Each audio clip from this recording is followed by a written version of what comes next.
तो गाइस कैसे हैं आप सब लोग। साइलेंट ब्लूम की एपिसोड 30 के साथ हाजिर हो। तो लास्ट एपिसोड कैन पे हमने देखा था कि हमारा उनसियोंग जो होता है वहां पर सोच रहा होता है कि हाय ये मैसेज मेरे लिए किसने यहाँ पर छोड़ा होगा, कहीं ऐसा तो नहीं है कि वही रेस्टोरेंट का बुढ़ा मास्टर और उस लड़की ने। फिर साथ ही वो कहता है नहीं, वो बुढ़ा मास्टर तो कुछ ज्यादा ही बुढ़ा था और वो लड़की जो है वो मुझे नहीं लगता कि वो इस काबिल है कि वो यहाँ पर ये सब कुछ इतनी आसानी से कर सकती है। फिर साथ ही वहां से वापस की तरफ चल पड़ता है और कहता है कि चलो यहाँ पर से ड्रैगन गेट सेक्टर में चलते हैं। और इसी के साथ यहाँ पर से next scene dragon gate sector के दिखाया जाता है कि हमारा उनसियोंग जो होता है वहां पर दरवाजे के बाहर पहुंचता है, कहता है कि फाइनली मैं जहां तक पहुंच ही आया हूं। ड्रैगन गेट सेक्टर का एंट्रेंस जो है मेरे सामने और वहां पर गार्ड्स भी खड़े हैं। और साथ ही वो कहता है मुझे लगता है कि डोबजोंग ने वापस जाकर सभी को बता दिया होगा कि मैं मर चुका हूं। अगर मैं इस तरह से यहाँ पर से एंटर होने की कोशिश करूंगा तो फिर यहाँ पर काफी बड़ी दिक्कत हो जाएगी। तो मुझे लगता है कि मुझे कोई और रास्ता ढूंढकर अंदर जाना होगा, किसी सीक्रेट रास्ते से अंदर जाना पड़ेगा। तो मैं यहाँ पर से कहां पर सीक्रेट रास्ता ढूंढूंगा। और इसी के साथ ही वो कहता है कि मुझे याद आया कि डोबजोंग रास्ते में आते हुए कहानी सुना रहा था कि यहाँ पर एक खरगोश यानी एक रैबिट के जैसा एक बड़ा सा पत्थर है और उसके नीचे एक टनल है। उस टनल से हम लोग डायरेक्टली अंदर इंटर हो सकते हैं।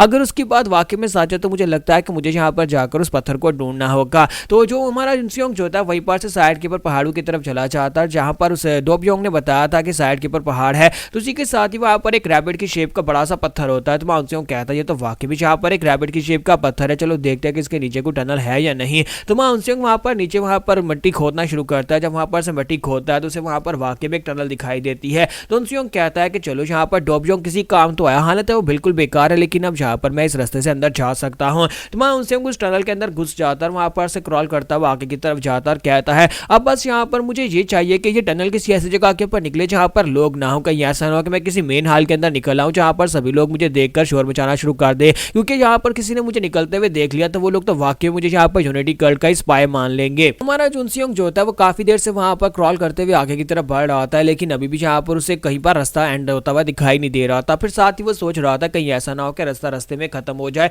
और कहीं पर निकले बिना और मुझे वहां पर से बैकवर्ड पीछे की तरफ आना पड़ेगा। तो मैं उनसियोंग इसी के साथ ही वहां पर आगे बढ़ता है और जैसे वो थोड़ा सा आगे बढ़ता है तो उसे किसी ऊपर से किसी के पाँव की आवाज आती है, जैसे कि ऊपर कोई खड़ा हो। तो मैं उनसियोंग अपना मुंह बंद करके वहीं पर लेट जाता और कहता है कि ये क्या, यहाँ पर तो ऊपर कोई और ऐसे लगता है जैसे कि ऊपर कोई फ्लोर बोर्ड है, यानी कि ऊपर एक बिल्डिंग है जिसके अंदर कुछ लोग हो सकते हैं और ऊपर यहाँ पर कोई मास्टर खड़ा है। तो वहां पर मास्टर जो यांग ही होते हैं, यानी कि जो राइटियर सेक्टर के मास्टर होते हैं, और वहां पर उनसे कहते हैं मुझे लगता है कि हम सभी लोग यहाँ पर इस सीक्रेट मीटिंग को स्टार्ट कर सकते हैं और मैं नहीं चाहता कि यहाँ पर किसी को सीक्रेट मीटिंग के बारे में पता चलेगा। तो मास्टर जो यांग इसी के साथ उस मीटिंग को स्टार्ट करते हैं और उन सभी लोगों से कहता है कि सभी लोग मेरी बात को ध्यान से सुनो, हम सभी लोग यहाँ पर सीक्रेट मीटिंग में किसी बात को डिस्कस करने वाले हैं। तुम्हारा उनसियोंग जो कि नीचे सुन रहा था वो कहता है कि यहाँ पर तो 5 ग्रेट सेक्टर्स के लीडर बैठे हुए हैं और सभी लोग एक सीक्रेट मीटिंग कर रहे हैं। लगता है कि मैं यहाँ पर किसी आइसोलेटेड जगह में नहीं बल्कि किसी मेन हॉल के नीचे आ गया हूँ जहाँ पर एक खास मीटिंग हो रही है। तुम्हारे उनसियोंग के सर के ऊपर वहाँ पर जो यांग खड़े होते हैं और वहाँ पर वो मीटिंग स्टार्ट करने लगे हैं। तो सिट्रॉइड सेक्टर का एल्डर उनसे कहता है कि मुझे एक बात तो बताओ कि स्वॉर्ड गार्ड के डिसाइपल का क्या बना, मैंने सुना है कि वो लड़का कहीं पर गुम हो गया है।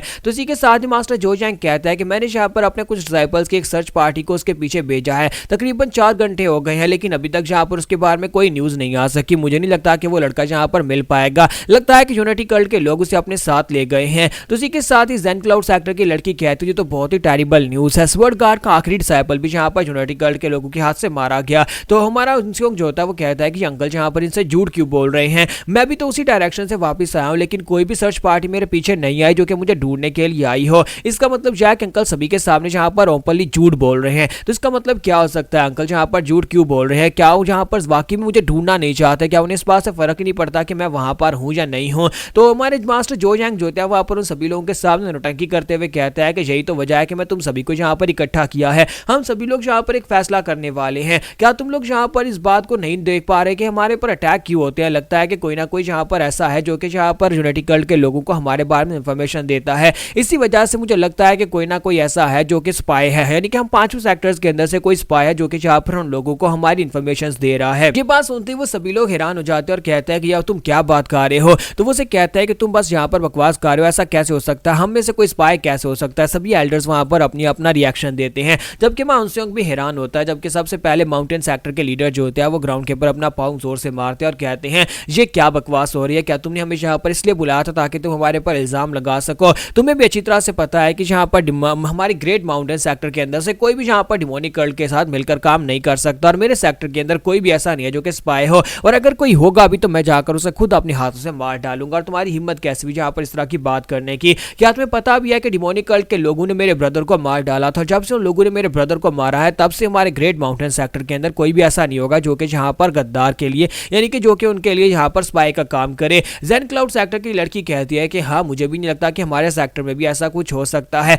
लेकिन इसके बावजूद यहाँ पर यूनिटी कल्ट के लोगों को वो सारी की सारी लोकेशंस के बारे में पता कैसे चलता है कि जहाँ पर हमारे लोग होते हैं, जहाँ पर हमारा कारवान होता है। यूनिटी कल्ट के लोगों को कोई तो इन्फॉर्मेशन बेच रहा है, तो इसी वजह से कोई गद्दार हो सकता है। तो ग्रेट माउंटेन सेक्टर के एल्डर से कहते हैं तुम भी यहाँ पर वही बात कर रही हो। ग्रेट माउंटेन सेक्टर के लोगों के ऊपर पहले कभी अटैक नहीं हुआ, ना ही कभी हमारे कारवान के ऊपर अटैक हुआ। इसका मतलब ये नहीं है कि हम लोग यहाँ पर कल्प्रेट्स हैं। तुम लोग यहाँ पर किसी के और के ऊपर ध्यान क्यों नहीं देते? मास्टर जोयांग कहता है कि शांत हो जाओ, शांत हो जाओ, तुम लोगों में से किसी के ऊपर मैं इल्जाम नहीं लगा रहा। और साथ ही यहाँ पर दिखाता है कि ड्रैगन गेट सेक्टर के एल्डर जो होते हैं वो कहते हैं कि जेन क्लाउड सेक्टर के लोगों के ऊपर और सिट्राइन सेक्टर के बहुत ही कम लोग मरे थे। इसका मतलब यह कि दोनों सेक्टरों के ऊपर भी यहाँ पर शक किया जा सकता है। और रही बात यहाँ पर ड्रैगन गेट सेक्टर की, तो ड्रैगन गेट सेक्टर के लोगों यानी कि हम लोगों ने तुम्हें यहाँ पर खुद बुलाया है इस मीटिंग के लिए, तो हम तो यहाँ पर हो नहीं सकते। तो फिर बताओ कि पांचों सेक्टर्स में से गद्दार कौन है? पांचों सेक्टर्स में से कौन सा स्पाई का काम कर रहा है? इसका मतलब यह कि मास्टर जोयांग तुम्हारी ये बात बिल्कुल भी इनवैलिड है। हम लोग यहाँ पर किसी भी स्पाई को इस तरह से ढूंढ नहीं सकते। तो जेन क्लाउड सेक्टर के एल्डर कहते हैं कि प्लीज सभी लोग शांत हो जाओ, हम लोग यहाँ पर किसी के ऊपर इस तरह से इल्जाम नहीं लगाएंगे वरना हम सभी लोग आपस में लड़ पड़ेंगे।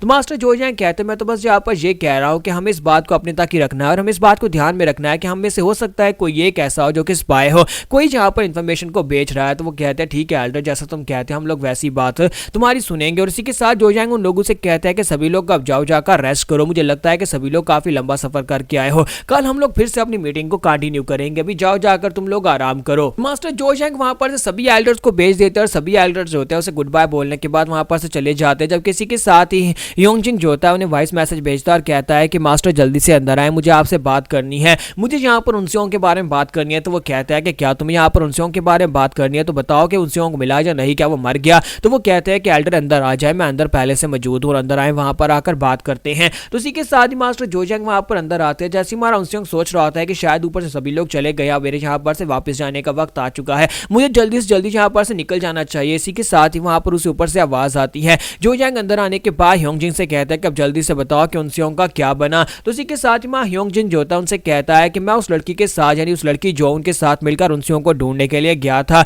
लेकिन मैं उसे कहीं पर भी नहीं ढूंढ पाया। हम लोग वहां पर उसे ढूंढते रहे लेकिन उसकी डेड बॉडी भी कहीं पर नहीं मिली। तो मास्टर जोयांग कहता है तो इसका मतलब यह है कि उनसेओंग मर चुका है। तो ह्योंगजिन कहता है कि हाँ मुझे लगता है कि उनसेओंग मर चुका है। डोबजोंग कमीने कहीं के उसने यहाँ पर उसके साथ ये सब कुछ किया है, मैंने यहाँ पर उसके ऊपर भरोसा किया, मुझे लगा कि वो उसका सीनियर ब्रदर बनकर उसे वहां पर उसकी रक्षा करेगा, लेकिन वो कमीना वहां पर उसे छोड़कर भाग गया। मुझे लगता है कि उसने ये सब कुछ जानबूझकर किया होगा। तुम्हारा उनसेओंग बहुत ज्यादा खुश हो जाता है और कहता है कम से कम ह्योंगजिन मेरे साथ यहाँ पर सिंसियर है और उसे यहाँ पर मेरे मरने पर या मेरे गुम होने के पर मुझे काफी ज्यादा फिक्र हो रही है। लेकिन इसी के साथ ही मास्टर जोयांग उसे कहता है कि बस भी करो, कब तक तुम यहाँ पर इस तरह की बातें करते रहोगे? मेरे सामने तो कम से कम तुम यहाँ पर अच्छे बनने की नौटंकी ना ही किया करो, क्योंकि मुझे अच्छी तरह से पता है और तुम्हें भी अच्छी तरह से पता है कि डोबजोंग उसे मारना चाहता था, इसी वजह से तुम डोबजोंग को उसके साथ छोड़कर उसे वहां पर जंगल में आगे बढ़ गए थे। तो ये बात सुनने के बाद ह्योंगजिन जो था वो हंसना शुरू कर देता और कहता है कि मास्टर मुझे पहले से पता था कि डोबजोंग ऐसा ही करेगा, इसी वजह से मैंने वहां पर डोबजोंग को जानबूझकर पीछे छोड़ा था, क्योंकि मैं एक तीर से दो शिकार करना चाहता था। डोबजोंग भी रास्ते से हट जाता और साथ में यहाँ पर उनसेओंग भी मारा जाता। तो मैं उनसेओंग जब ये बात सुनता उस बेचारे को एक बहुत बड़ा झटका लगता है। वो कहता है कि ये क्या कमीना, ह्योंगजिन भी इतना ज्यादा बुरा है, मैं इसे अच्छा इंसान समझ रहा था लेकिन ये तो बहुत ज्यादा कमीना निकला। तो जहां पर हमारी एपिसोड 30 का एंड करेंगे, नेक्स्ट एपिसोड में देखेंगे कि हमारे उनसेओंग को और कौन कौन सी सच्चाई पता चलने वाली है।